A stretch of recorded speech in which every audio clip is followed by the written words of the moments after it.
Hey everyone, welcome back to another episode of ReaperCast. Today we're going to be talking about something a bit interesting here. We are going to be talking about the top 7 trading card games currently out there. Now what I mean by this is these 7 card games have to actually be active card games. They can't be discontinued card games, so I'm sorry to card games like Chaotic, or perhaps the original Naruto CCG, or perhaps even Buddy Fights, because unfortunately they're no longer around. However, for each of the other trading card games, we are definitely going to be going through them, each of them one by one, and basically dissecting why each one is ranked the way it is, at least for my personal preference. But at the same time, why I believe they are in the rank that they are based on popularity. Now before I get started, I would like to remind you guys to consider dropping a like, share, comment and subscribe if you still haven't. It really does help. However, with that being said, let's begin. Now I do want to actually bring up some honorable mentions since we're only going to be mentioning 7 trading card games here. So the honorable mentions will be Force of Will, Schwartz, as well as the new Naruto Shippuden game, or rather the Naruto Boruto game. Now the reason why I put those in the honorable mentions is because Force of Will really just hasn't been going anywhere in this particular standpoint. It's become one of the least popular ones, and I don't really see much of a community out there if there is one at all. Of course, I am basing my opinions off as an Australian player, so with that being said, it's just not a community that I see as often, so maybe it's different for where you guys live. And as for Schwartz, it again is something that just has always been the least popular of games. It's steady and stable, having somewhat of a community, but a really small one, and it's just never grown. Maybe because it just doesn't get marketed as well as all of the other ones. And finally, the Boruto Naruto game, that's a bit more of an interesting one. It just never took off. It is older than a few of the other card games we're about to talk in this list, but with that being said, it is still something that I find to be a little bit lacking in this particular case. However, let's now dive on into the actual 7 trading card games, from number 7 being the least popular to number 1 being the most popular. Maybe before I actually get started, you guys can write down your predictions as to what you might think is the least to most popular. However, for number 7, we're going to be starting off here with the Bakugan trading card game. Now this is definitely very fun, of course, because it was a card game that came out only 2 years ago, back in 2019, and it took off like crazy. A lot of people definitely really wanted to get back into it because it was a reboot of the original game, which made it really fun, of course.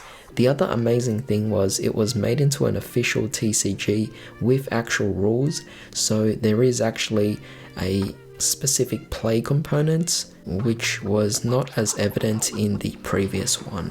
So in this particular one, it definitely has much improved compared to the original. Of course, its popularity does stem from the actual toy line itself, being that you are meant to get the specific Bakugan, which are meant to just pop up and open. Now there is one advantage, and that would be the actual uniqueness of the actual game itself.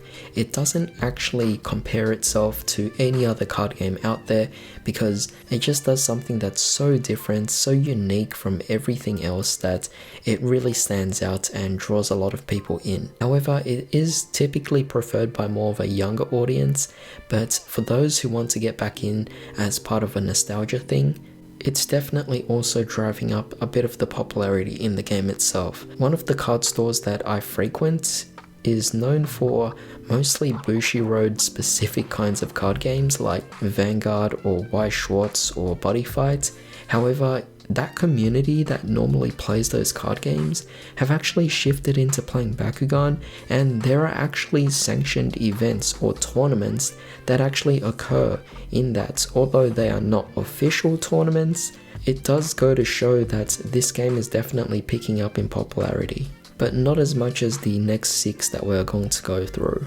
Now for number 6, I actually wanted to talk about Cardfight Vanguard. Now Cardfight Vanguard has definitely had its ups and downs, and in this particular circumstance it is I guess, back on a rise again. However, it did plummet for quite a while. Now, Cardfight Vanguard was most likely at its peak around the G series, most likely around the beginning of the G series, that is, and it just slowly died down, but it was definitely still driving in a big audience, a big amount of player base, and it was definitely one of the top games out there. It would actually be in the top 4 for a very long time, until it just started dropping because the V series, which was more of a reboot, came out, causing the format to definitely shift by adapting new formats into the actual game itself, confusing a lot of players out there. Due to this, the game kind of became less popular until recently, where it actually got a new reboot with a new director for the game itself, where it's known as Cardfight Vanguard Overdress, which is a new series with new rules, with another reboot to the game itself. However, given that it's promising, it is definitely on a rise again, back hopefully to the point where it was once in its former glory. However, given that this reboot wasn't really out for too long, it's definitely going to be hard to actually trump the next 4 trading card games that I'll be mentioning next. So for numbers 4 and 5, I actually wanted to talk about them together because the rank 4 and 5 are kind of interchangeable with one another, and that would be DBS, otherwise the Dragon Ball Super card game, as well as the Digimon card game. Both card games have definitely taken off quite a bit. Obviously the DBS card game has been around a lot longer now, quite a few years already. However, it still remains, and it is pretty much one of those DBS games or Dragon Ball card games that has stuck around the longest, given that a lot of other previous ones have actually failed before that.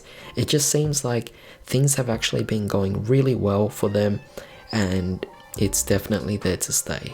However, it just doesn't place any higher than this, with the chance to potentially be ranked number 4, but at the same time could easily be ranked number 5 as well. Because the other card game, Digimon, is a game that was not out for as long. However, it's definitely taken off quite a bit here. A lot of people are still very interested in this, and that's the advantage it has. It's a new card game, and a lot of people really like it. Being that it's new, it doesn't have as many flaws as a lot of the other card games here, given that it knows how to design its own card game so that it doesn't cause any issues. And right now, I've just been seeing so many people actually playing into this. The community is growing huge. However, with that being said, I think the top 3 is no surprise. You guys already know what they are.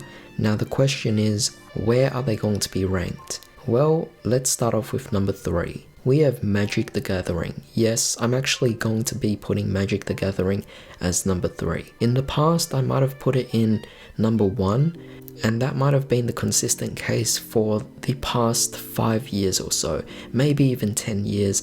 I would have kept Magic the Gathering as the most popular TCG out there. However, the issue with the card game itself is that Magic the Gathering has started to die down a bit. Not to the point where it's going much lower. It is still definitely far above that of Digimon and DBS combined. However, with that being said, it has definitely been superseded by the other 2 card games that we'll be mentioning later down the line. Right now, I just rarely see many people actually taking an interest in Magic the Gathering. Even my friends who play Magic the Gathering tell me that there's not many people out there anymore. But with that being said, moving on to number 2, we have Yu-Gi-Oh! Now, Yu-Gi-Oh! Has always been considered the number 3rd spot in terms of the most popular game out there, but seeing that it's now risen to the 2nd spot, it's definitely great, of course. Yu-Gi-Oh! Is just in a very popular state now, obviously without a proper anime to support it. Mainly being Sevens, not a specific anime that is really relevant to it. Yu-Gi-Oh! Is kind of just standing on its own right now. However, we've definitely drawn in a lot of players. I think it was around the time when Duel Links actually came out that drew in a lot of the nostalgia players, which actually provided some sort of small gateway to get them into the actual main game itself, which was definitely fantastic. A lot of nostalgia players came back.